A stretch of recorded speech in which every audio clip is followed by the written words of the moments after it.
시사 맛집 시사포차 오늘도 문을 열었습니다. 맛있는 시사 안주를 들고 찾아온 세 분 소개하겠습니다. 김재섭 국민의힘 서울도봉갑 당협위원장, 곽우신 오마이뉴스 기자, 이종훈 시사평론가입니다. 어서 오세요. 안녕하세요. 안녕하세요.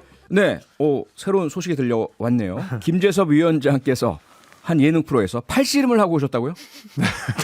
JTBC 오버 더 톱이라는 팔씨름 예능에 나갔다 왔는데 오호. JTBC의 썰전 라이브라는 프로그램을 한참 동안 하다가 네. 이 예능 PD께서 야, 저 텔레비에 나오는 저 큰 거 덩어리 뭐냐? 왜 저 덩어리가 예. 정치 평론을 하고 있냐? 저기 좀 섭외해 봐라 해가지고 예. 급하게 섭외가 돼서 네. 팔씨름 대회를 무사히 잘 치르고 왔고 이번 주에 첫 방송을 했는데 다음 주에 제가 나올 것 같습니다. 아, 그래요? 네. 무사히 치렀다는 의미는 상당히 높은 수준까지 올라갔다는 의미인가요? 뭐 성적은 기대하지 않고 이제 스포하면 안 되니까요. 네. 지켜봐 주시기 바랍니다. 입시를 하던 분이 팔씨름을 하셨다니까 좀 팔씨름이 더 적성에 맞는 것 같더라고요. 7784님께서요 들으시다가 네 분이 팔씨름 대결하면 누가 이길지 궁금합니다. 한번 해주시면 안 되나요? 할 필요가 있나요, 저게? 뭐 무조건 김재섭 위원장. 아니 메시는 조기 축구에서 뛰는 게 아닙니다. 무조건 김재섭 위원장. 메시. 그럼요. 근데 이종훈 평론가도 이게 팔이 보통이 아니에요. 아니, 저는 인반 살았습니다. 아, 그런가요? 입시로 하겠습니다. 알겠습니다. 네, 지금 유튜브에서 팔굵은 두 분과 팔 얇은 두 사람, 해서 네 사람이 진행하는 시사포차 유튜브에서 생중계되고 있거든요. 유튜브에서요. 표창원의 뉴스 아이킥을 검색해서 들어오시면 저희 네 사람 직접 보실 수 있고요. 그리고 댓글이나 의견으로 참여도 가능하니까요. 많은 참여 부탁드리겠습니다. 오늘의 첫 번째 시사 안주 김재섭 위원장께서 가져오셨는데 먼저 준비된 내용부터 잠깐 듣고 오겠습니다. 야당 의원이 제보가 들어올 때요. 예. 녹취 정도면 이건 상당히 근거가 있다. 그러면 물어는 보죠. 근데 이제 또 우리 당한테 사과를 요구해요? 저는 정말 저런 장관은 역대급 법무장관입니다. 네. 너무 심한 거 아니에요? 두 번째 이런 겁니다. 그 김의겸 의원의 질의의 핵심은 네. 지금 윤석열 대통령이 워낙 술을 좋아하셔가지고 대통령 된 다음에도 밤늦게까지 술자리를 한다는 제보가 하도 많이 들어와요. 너무 과음을 해서 일정까지 취소하는 일은 없도록 했으면 좋겠다. 저는 그런 조언은 야당 의원이 할 수 있는 거죠. 자, 그럼 민주당이 이 저질 가짜 뉴스에 올인하듯이 모든 걸 걸고 있는 것 같아서 안타깝습니다. 우상호 전 비대위원장 같은 경우는 그분이 저는 이 저질 가짜 뉴스 술자리에 대해서 언급하시는 걸 보고 굉장히 놀랐습니다. 그분이야말로 5.18의 룸사롱에서 여성에게 쌍욕한 걸로 알려진 분 아닙니까? 본인이 그러니까 남들도 다 그런 줄 아시는 것 같습니다. 네, 이거 뭐 들으면서 좀 무서움을 느낄 정도의 말이 오고 가는데 첫 번째 들으신 내용이 우상호 민주당 의원이 오늘 아침 CBS 라디오에서 밝힌 내용이고요. 그다음에 이제 한동훈 법무부 장관이 이어서 그 다른 곳에서죠. 기자의 질문에 답한 내용 이렇게 들어보셨는데 윤석열 대통령은 오늘 오프닝에서 소개해드린 것처럼 저급한 가짜뉴스라고 또 이렇게 말씀을 하셨습니다. 김재섭 위원장님 발제하셨으니까 우선 어떻게 보셨습니까? 지금 앞서서 들으셨던 우상호 의원의 말을 들어보게 되면 예. 결국 한동훈이 잘못했다. 뭐 윤석열 대통령이 자초한 일이다. 이런 얘기인데 네. 김의겸 의원이 국감장에서 제보를 했던 그 녹취록의 신빙성에 대한 이야기나 아니면 과연 국감장에서 그 얘기를 할 필요가 있었는지에 대한 반성 이런 것들은 전혀 없는 내용만 있었거든요. 네. 근데 그 녹취록이라고 하는 것이 사실은 일단은 신빙성을 확보하기 대단히 어려운 상황이었다. 왜냐하면 그 장소 한동훈 장관과 윤석열 대통령 포함한 김현장 변호사 30명이 술을 마시고 노래를 했다는 그 장소조차 특정하지도 못한 상황에서 국감장에서 그걸 가지고 한동훈 장관에 대한 인격적 흠집내기를 했던 상황이거든요. 그러면 적어도 국감장에서 그걸 들고 나오려면 하나 정도 크로스 체크를 해보든가 예. 아니면 인신 모독적 뭐 의혹 제기를 했으면 거기에 대해 사과를 하든가 아니면은 서로 주고받았던 것처럼 뭐 하나라도 걸고 정말 직을 걸든 뭘 걸든 하고 나서 공방을 이어가든가 전혀 그런 책임 하나도 없이 아직까지 계속 설전만 이뤄지고 있는 거거든요. 그런 의미에서 대단히 지금 김의겸 의원 및 민주당의 대응이 부적절하다고 생각이 됩니다. 이종훈 평론가. 저는 지금 김재섭 위원장이라든지 국민의힘의 지금 반응이 이렇잖아요. 네. 대부분의 지금 반응이 이런데 오늘 또 뭐 김의겸 의원을 국회 윤리위에 제소하기도 했고. 네. 근데 이 대응들을 보면서 놀랐습니다. 되게 놀랍다라는 생각을 했어요. 예. 이번 논란에서 한동훈 장관 대신 이준석 전 대표를 한번 넣어보자고요. 이준석 전 대표를 넣었을 때 어떤 일을 했습니까? 국민의힘에서 유튜브에서 의혹 제기를 하자마자 그냥 물러나라, 아하. 탄핵해야 된다, 자리에서 끌어내려야 된다, 그랬지 않습니까? 네. 아무것도 확인된 거 없고 아하. 신뢰할 수 없다라고 하고 본인은 안 갔다고 하는데도 네. 그랬잖아요, 국민의힘이. 그래서 윤리위 만들어서 결국 직 정지시키고 대표직 정지시키고 그리고 탄핵시켰죠. 시킨 거랑 마찬가지잖아요. 네. 직을 더 이상 수행하지 못하도록 했잖아요. 근데 똑같은 상황인데 전혀 다르게 반응하시네요. 아하. 저는 아니죠. 저는 일관되게 왜냐하면 이래서 정치인의 일관성이 중요하다는 거죠. 저는 그 당시에도 의혹만 가지고 그러니까 어떻게 국민의힘 진행을 대다수가 하느냐라는 말씀을 국민의힘 드렸고 대다수가 이래서 이제 정치인의 일관성은 대단히 중요하다는 말씀을 이미 드리고 이럴 줄 알고 계셨군요. 데뷔를 그것까지는 몰랐지만 그런가요? 네. 그러니까 근데 제가 이제 말씀을 조금 이어서 더 드리게 되면 네. 여기서 재밌는 건 사실 민주당의 태도인 거죠. 아하. 그 절대로 이거가 한동훈 장관에 대한 이 의혹 제기가 공식적인 입장이라는 말은 절대로 하지 않으면서 사실 최고위원, 그다음에 정책위장부터 뭐 그 박찬대 의원 같은 경우에 TF까지 만들자라고 하는 상황이거든요. 네. 그럼에도 절대 공식적인 입장은 아니래요. 아하. 결국 아닌 말고식이고 일단 의혹 제기는 하지만 민주당이 책임지는 건 아니니까 어쨌든 개개별로 의혹 제기를 하십시오. 저 굉장히 무책임한 의혹 제기라고 보고 있습니다. 네. 곽우신 기자 네. 뭐 취재를 해 보셨을 텐데요. 양당 내부 분위기라든지 어떻습니까? 국민의힘은 좋아하죠. 아, 생각보다. 좋아한다고요. 그러니까 이 이슈를 김의겸 의원이 들고 나온 거에 대해서 네. 국민의힘에서 그렇게 크게 당황하거나 아니면 이게 진짜 엄청난 악재가 돼가지고 당이 안 그래도 지지율이 안 좋은데 아. 추가적인 악재나 위협이 되겠다 이렇게 생각하는 분위기는 최소한 제가 파악하기론 아니었습니다. 오히려 더 키우죠. 민주당이 이렇게 자살골을 넣어줘서 우리가 조금 좀 아하. 덜 그럴 수 있겠구나 이렇게 반기는 분위기고요. 네. 민주당 내부에서는 물론 좀 동조를 하고 중요한 문제 제기라고 공감하는 분도 있지만 네. 또 어떤 분들은 굉장히 성급했다, 부족했다 이러면서 이렇게 당에 좀 부담이 될 만한 제보를 네. 충분한 검증 없이 너 국감장에서 성급하게 밝힌 거 아니지 이렇게 분위기도 좀 나뉘는 거거든요. 네. 근데 이걸 보았을 때 일단 지금까지 나온 걸로 보았을 때 과연 그러니까 저는 이제 김의겸 의원이 이 제기한 내용의 신빙성이라든가 녹취에 네. 대한 크로스 체크라든가 뭐 더 탐사도 그렇고요. 상당히 좀 부족하고 문제가 있다라고 생각을 합니다. 사실이라면 굉장히 큰 거였겠지만 그러나 제가 아무리 생각을 해도 김의겸 의원이 어쨌든 좀 부족하고 성급하게 문제 제기했다 치더라도 네. 이거에 대해서 한동훈 장관이나 윤석열 대통령이 반응하는 게 더 큰 문제라는 생각을 지울 수가 없거든요. 더 큰 문제다. 네, 그러니까 왜냐하면 김의겸 의원이 국정감사장에서 야당 의원으로서 질의를 하는데 한동훈 장관이 불쾌할 수 있죠. 불쾌할 수 있고 나는 전혀 그런 적이 없는데 왜 이런 이상한 거를 가지고 신빙성도 없는 녹취를 갑자기 틀지? 할 수 있어요. 그러면 뭐 직 걸겠습니다. 뭐 거실 거예요라고 할 게 아니라 예. 그날 동선 밝히면 돼요. 구체적으로.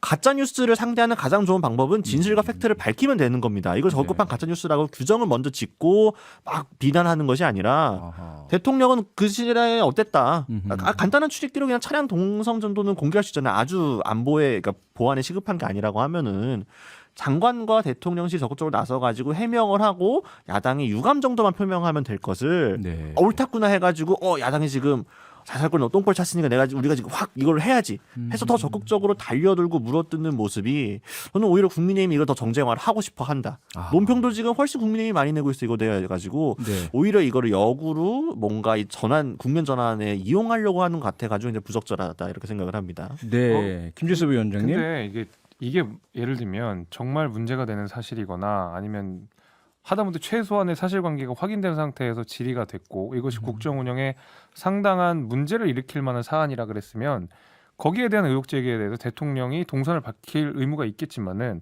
최소한의 사실관계조차 확인되지 않은 의혹 제기에 대해서 완전하게 비공개로 유지되고 있는 대통령의 동선을 밝히는 것 자체는 저는 말이 안 된다는 생각이 들어요. 그러면 정말로 장소 하나라도 특정했거나 아니면은 뭐 조금의 사실관계로 나왔거나 그냥 누군가의 녹취록만 가지고 의혹 제기를 뭐 터무니없이 해놓고서는 대통령의 동선을 밝혀라. 그럼 앞으로 저도 뭐 예를 들면 대통령이 이게 의심스러우니까 동선 밝히십시오. 저거 한 것 같은데 동선 밝히십시오. 마찬가지로 이재명 대표를 향해도 그건 안 되는 거예요. 제가 만약에 이재명 대표의 의혹 제기를 한다 그래도 네. 이재명 대표 저녁에 뭐 하셨어요? 동선 밝히세요. 이게 야당 대표를 해서도 하면 안 되는 얘기거든요. 저는 그런 의미에서 지금 민주당의 대응이라고 하는 것이 너무 무책임하다는 생각이 좀 듭니다. 그러니까 물론 저 민주당에서 좀 추가적인 이야기들, 그러니까 예를 들면 정보라든가 사실관계를 더 파악을 해가지고 지속적으로 차근차근 문제 제기를 해야 되는 부분이 있는데 그냥 던져놓고 뒤에 증명은 안 되고 그냥 내버려 두고 있는 그런 경향이 좀 있거든요. 그건 좀 분족하다고 생각을 하지만 예. 근데 그것과 또 별개로, 그러니까 민주당은 민주당대로 문제이긴 하지만 네. 또 사실 김의겸 의원이 제가 국정감사장에서 이걸 터트리던 그 시점을 보았을 때, 그러니까 이세창 전 총재 대행이 다음날 기자회견에서 난 그런 말을 한 적이 없고 녹취가 조작된 것 같다는 식으로 말을 바꿨잖아요. 예. 최소한 그 녹취만 놓고 보았을 때는 사실 그러니까 그 자리가 있었던 것 자체에 대해서는 부정을 하지 않았어요. 녹취만 놓고 보았을 때, 그리고 그러니까 제가 알고 있기로는 이제 그 김의겸 의원 쪽도 그렇고 더탄사 쪽도 그렇고 요부 녹취를 굉장히 중요하게 생각을 했다는 거죠. 당연히 그쪽에서 부인을 할 줄 알고 물어본 건데 자리 자체에는 인정을 하고 다만 그 내용을 밝힐 수 없다라고 보면은 이거 분명히 뭔가 있는 거다. 근데 그 시점이 아직 법무부 종합감사, 국정감사 마지막이고 국정감사장에서 한동훈 장관에게 직접 물어볼 수 있는 마지막 기회라고 한다면은 이 정도 발판이 되었을 때 한번 물어볼 수는 있겠다. 저는 이렇게 판단할 수도 있을 것 같아요. 다만 여전히 부족하다 생각을 하지만, 근데 이제 물어본 것 자체도 그냥 녹취를 튼 거잖아요. 막 해가지고 거기서 뭔가 굉장히 뭐 무슨 뭐 성비가 있었는지 뭔 식으로 김의겸 의원이 물어본 게 아니라 예. 그러면은 좀 한동훈 장관에 그래서 갑자기 막 언성을 막 높이면서 뭐 막 기회를 드리겠습니다. 뭐 이런 식으로 나가는 게 과연 적절했나? 저는 더 문제를 오히려 한동훈 장관이 더 키우지 않았나? 이런 생각을 좀 버리기 어렵습니다. 근데 한동훈 장관의 대응에 대한 문제, 이종훈 평론가 의견 듣고 다음 주제로 넘어가죠. 저는 한동훈 장관이 뜨고 싶다. 라는 표현을 그대로 했다. 온몸으로 했다라고 봅니다. 그런가요? 본인이 출마할 생각이 있구나라는 걸 보여줬다고 보고요. 네. 사실 저 그런데 가지 않습니다. 저 술 안 마십니다. 가지 않았습니다. 라고 답변하면 끝나는 거예요. 네. 근데 뭐 우리 표디도 잘 아시겠지만 국회에서 국정감사 자리에서 국무위원이 의원이 질문하는데 참을인자 계속 쓰면서 꾹꾹 누르잖아요. 엄청나게 누르죠. 네, 꾹꾹 감정을 자기 감정 네. 누르면서 참고 또 참고 그렇게 하잖아요. 그렇죠. 그리고 지금 아까 이제 가구진 기자가 지금 국민의힘 측에서 이걸 뭐 반기는 분위기다라고 하는데 국민의힘이 착각하는 게 있는 것 같아요. 야당 아니에요. 아. 여당입니다. 예. 지금 국정 운영을 책임지고 있는 여당이고요. 한동훈 장관 같은 경우에 정부의 일원이고 대통령 역시 국정 운영의 총책임자입니다. 참고 어떻게 보면 국정을 올바르게 끌고 가려고 노력해야 됩니다. 근데 이런 걸 가지고 막 이슈화 만들면 국민들이 좋아하겠습니까? 안 그래도 이 어려운 시기에 네. 좀 생각을 좀 해줬으면 좋겠어요. 알겠습니다. 뭐 여기에 참석했다라고 지칭된 김앤장 변호사 30명 이들에게서는 왜 아무 얘기도 안 나오는지 그게 참 궁금하고요. 아마 좀 시간이 지나면 어쨌든 안개가 걷히고 진실의 모습이 드러나지 않을까 생각을 해봅니다. 두 번째 시사 안주로 가보죠. 곽우신 기자가 준비하셨죠? 네, 80분 동안 생중계가 됐던 윤석열 대통령의 제11차 비상경제 민생회의가 상당히 좀 후폭풍이 큰 것 같습니다. 네. 관련 내용에 대해서도 이 표창원 뉴스 하이킥에서도 당연히 깊게 다뤘지만 네. 그럼에도 불구하고 제가 좀 재밌었던 것은 진영별로 뭐 나뉘는 평가는 있을 수 있는데 네. 보수 언론들도 사설과 칼럼을 통해서 일제히 이번 비상경제 민생이 부족했다, 아쉽다, 잘못했다라고 지적을 하고 있는 거. 네. 보수 진보 성향의 매체들이 모두 한 목소리로 이를 비판하는 거는 분명히 일단 뭔가 좀 핀트가 어긋났다 해볼 수 있을 것 같은데요. 네. 그래서 이걸 한번 살펴보면 재밌을 것 같습니다. 네. 네, 보수 언론의 비판에 더 주목을 하셨는데 그 사설 제목 한번 읽어 드리겠습니다. 조선일보 사설의 제목이요. 비상스럽지 않았던 비상경제회의. 동아일보 사설은 위기 극복, 믿음 주려면 현장의 절박함부터 공유해야. 중앙일보 사설 제목은 비상경제민생회의 보여주기로 끝나선 안 된다. 그렇다면 여기에 대한 김재섭 위원장님의 평가는 어떻습니까? 보수 언론 말고 보수 정당인은 저도 좀 네. 비판적입니다. 그 뭐 비상 상황을 이제 맞이한 어떤 경제 민생 회의인 건데 예.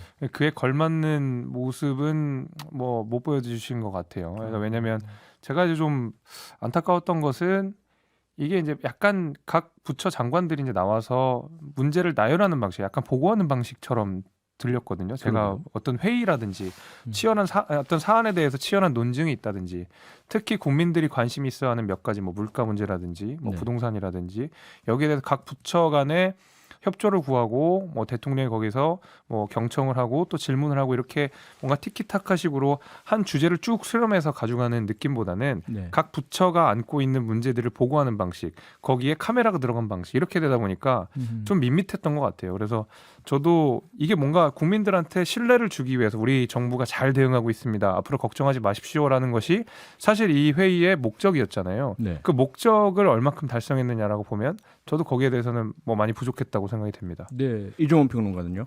저는 어제 비상대책회의를 보면서 공감 능력이 없어도 이렇게 없을 수가 있구나. 아. 그리고 또 무책임한 것도 어느 정도가 있어야지. 이런 두 가지 생각을 했는데 네. 첫 번째는 지금 뭐 김대수 위원장도 얘기했습니다만 회의라고 제목을 붙였는데 보고만 있었죠. 회의와 보고의 차이를 모르는 것 같아요. 보고를 해놓고 회의라고 지금 광고하고 사람들에게 보라고 한 거죠. 그리고 공감 능력이 떨어진다는 게 네. 비상이라고 붙였잖아요. 그렇죠. 제목에. 그리고 우리 국민들 모두가 지금 고물가, 고환율, 그리고 고금리. 고금리 예. 정말 눈 뜨면 내 월급 빼고는 다 오르는 것 같고 너무너무 살기가 팍팍하고 힘들다고 하잖아요. 네. 비상이라는 말, 위기라는 말 국민들이 정말 피부로 느끼고 있잖아요. 그렇죠. 근데 그 국민들을 위해서 비상회의를 하겠다라고 해놓고 농담하고 아. 대통령부터 웃으면서 네. 농담하고 장관들도 농담하고 음흠. 분위기를 편하게 부드럽게 하기 위해서 그랬다라고 하는데 국민들의 속은 썩어 문드러져 가고 있고 속이 타는데 위기에 대한 이 비상 상황에 대한 해법이 나올까 지켜보고 있는데 아. 웃고 떠들고 네. 보고하고 스스로 말의 성찬으로 만족해하면서 끝나버리고 네. 끝나고 나니까 대통령실 관계자들은 사진 찍는 게 TV 중계 화면에 다 잡히고 사진 촬영하고 기념 촬영하고 웃고 떠들고 이런 회의를 왜 했나 싶어요. 네. 네, 지금 청취자 여러분들의 의견도 다양하게 들어오고 있습니다. 5696번님께서는요, 이종훈 평론가와 유사한 의견이십니다. 회의는 아니고 보고회라고 봐야 할 것 같습니다. 반면에 8740번님께서는요, 거기서 논쟁을 하면 더 불안해지지, 그러면 불안을 야기시켰다고 비판했겠죠? 라는 그런 의견도 있습니다. 8740님께서 예. 대통령의 워딩을 안 들으셨군요. 전날 대통령께서 말씀하셨습니다. 난상 토론한다. 쇼 아니다. 쇼 하지 말고 리허설 없다. 난상 토론 회의를 보겠다. 날 거 그대로 보여주겠다고 했거든요. 근데 사실은 쇼였고요. 난상 토론이라는 용어를 사용했나요? 아니 난상 그건 토론은 아니죠? 대통령실에서 얘기했죠. 아, 대통령실에서. 네. 근데 이제 쇼 했고요. 예. 그리고 리허설 다 했습니다. 어제 회의 진행되는 과정을 보면 대통령실 관계자들 뭐 최상목 정무 비서관 같은 경우 비서실 같은 경우도 진행하면서 네. 이 얘기도 해달라, 이 얘기도 해달라 계속 했거든요. 미리 리허설이 있었다. 그러니까 사실 이제 예. 쇼는 뭐 해도 되죠. 사실 쇼맨십은 그런 말씀 많더라고요. 네, 정치인의 훌륭한 덕목 중에 하나입니다. 필요할 때는 국민을 안심시키고 예. 국민들에게 뭔가 신뢰를 줄 만한 쇼도 충분히 할 수 있다고 생각을 합니다. 다만 그 쇼의 진정성이 있어야 되는데 쇼라는 걸 기획을 했는데 그게 너무 어설프거나 오히려 역효과를 불러일으키는 경우도 있기 때문에 그 쇼를 비판을 하는 거거든요. 네. 처음부터 좀 준비가 잘못되지 않았나라는 생각을 피할 수가 없는 게 그러니까 예를 들면 이런 겁니다. 도어 스태핑 자체가 문제가 아니에요. 도어 스태핑을 도입하고 하는 거는 저는 굉장히 선진적이고 좋은 문제 의식에서 출발한 거라 생각을 하는데 네. 내용이 문제인 거죠. 불편한 질문 나오면 피하고 뭐 하면 대통령 할 말만 하고 가버리고 뭐 좀 분위기 안 좋으면 안 하겠다고 하고 그럼 도어 스태핑 뭐 하러 합니까? 그러니까 문제가 되는 거고 네. 비상경제 민생회의 같은 이렇게 중요한 회의를 생중계를 하겠다. 이것만으로도 저는 사실은 전례를 보기 힘들고 굉장히 의미 있는 족적이라 생각을 해요. 근데 기왕이면 그럼 잘했어야죠. 이렇게 해서 목적이 분명하잖아요. 경제가 워낙 안 좋고 상황이 심각한데 우리 주요 현안들에 대해서 우리가 이 정도로 고민하고 또 대비를 하고 있고 준비를 하고 있으니 네. 국민 여러분 너무 걱정하지 마시고 민생 생업에 종사해 주세요. 이건 거잖아요. 그렇죠. 근데 정작 의제만 해도 정말로 그 비상을 해결할 만한 뭐가 뭐 레고랜드 사태가 얘기가 나왔는지 아니면 지금 이 고환율 고금리 이런 상태에서 가계부채 문제 어떻게 해결할 것이 나왔는지 이런 거 없었잖아요. 예. 그러니까 내용도 그렇고 아까 말씀하신 거기에 태도까지 겹치고 나니까 좀 아쉬울 수밖에 없는 것 같고 그러다 보니 국민의힘 내부에서도 네. 보통 하고 나면은 이제 보통 여당은 딱 지원 사격할 준비가 되어 있어야 되잖아요. 그렇죠. 딱 끝나고 나면은 막 논평 막 쏟아내고 지도부부터 의원들 다 해서 뭐 너무 멋있었다 잘했다 네. 대통령께서 이렇게 훌륭하게 하셔서 국민들께서 안심하실 것이다. 보조가 잘 안 나오죠. 논평이 나오긴 나왔습니다. 그래서 뭐 행동으로 보여드리겠습니다. 뭐 이런 식으로 네. 약간의 자자체에 들어가긴 했지만 그 논평을 자세히 살펴보면요, 그냥 대통령실이 뭐라고 약속했습니다.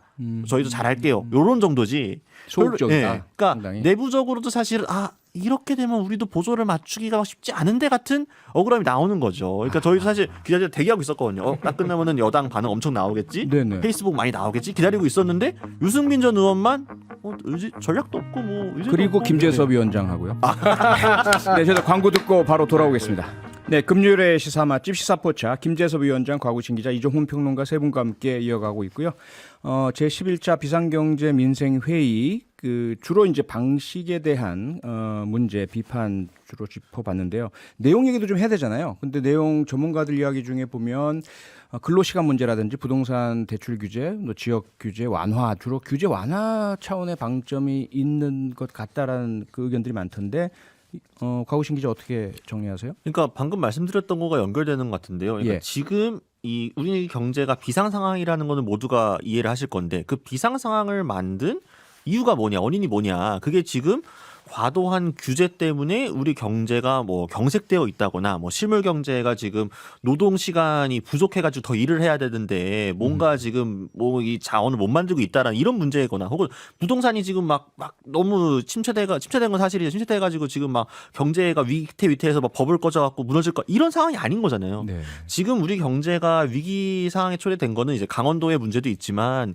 유동성 파티가 끝나고 대외적인 변수들 때문에 지금 모든 세계들이 이 돈줄을 어떻게든 화폐 통화량을 줄이려고 노력하는 상황에서 우리가 어떻게 대응할 것인지 이런 것들이 나와야 되는데 네. 이런 이야기가 사라지다 보고 뭔가 엉뚱한 걸로만 자꾸 얘기를 하고 있는 거지. 그러니까 예를 들어 이거는 엇박자인 거예요. 엄밀히 말하면은 지금도 금리를 계속 올리면서 사람들이 더 이상 대출을 막 받아가지고 쏟아붓지 않도록 하는 게 핵심인 건데 네.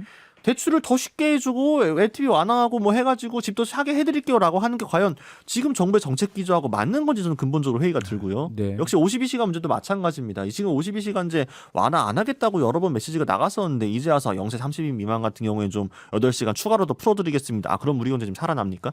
영세업자들의 뭔가 이것과 풀리나요? 전혀 상관없는 거거든요. 그러니까 네. 오히려 이걸 빌미로 원래 보수 정부가 하고 싶었던 것들이 약간 끼어팔게 하고 있는 게 아닌가 의제들을. 그래서 좀 이런 의구심이 듭니다. 김재섭 위원장님.